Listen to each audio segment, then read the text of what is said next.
पुराच्या पाण्यात वाहून गेलेल्या पिकाचा मोबदला मिळण्याबाबत जसापूर येथील शेतकऱ्यांनी जिल्हाधिकाऱ्यांना निवेदन दिले। भातकुली तालुक्यातील जसापूर गावाला लागून वाहत असलेल्या अंबाळा नाल्याला दिनांक 1 जुलै व 3 जुलै रोजी त्या भागात झालेल्या मुसळधार पावसामुळे पूर आला व त्या पुराचे पाणी त्या लगतच्या शेतात घुसून पीक पूर्ण वाहून गेले व त्यामुळे शेतकऱ्यांचे पूर्णतः नुकसान झाले आहे।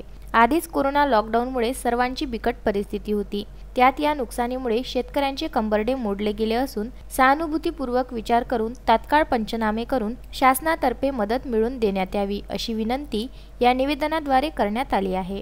भातकुली तालुक्यांतर्गत असलेलं जसापूर कोळी या गावात अंबाडा नाला वाहतो आणि त्या नाल्याला गेल्या 1 जुलै आणि 3 जुलैला त्या भागात झालेल्या मुसळधार पावसामुळे मोठ्या प्रमाणात पूर आला व त्या नाल्यालगतच्या सर्व जमिनी पाण्याखाली जाऊन सर्व शेती वाहून गेली।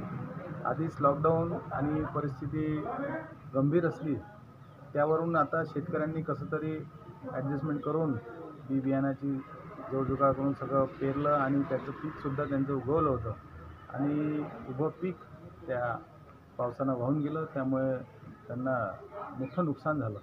त्या नुकसानाची भरपाई एक मोबदला सरकारनं त्या ठिकाणचे पंचनामे तहसीलदारांच्या मार्फत करून द्यावे आणि त्यांना ती मदत तात्काळ पुरवल्या गेली तर आणखी ते त्या शेतीची परत पेरणी करून पुन्हा त्या शेतीची करू शकतात। म्हणून त्या निमित्तानं कलेक्टर साहेबांना आम्ही निवेदन देण्यासाठी अमरावती शिवसेना जिल्ह्यातर्फे आज निवेदन देत आहोत। Bureau report, Vidarbha news, Amravati.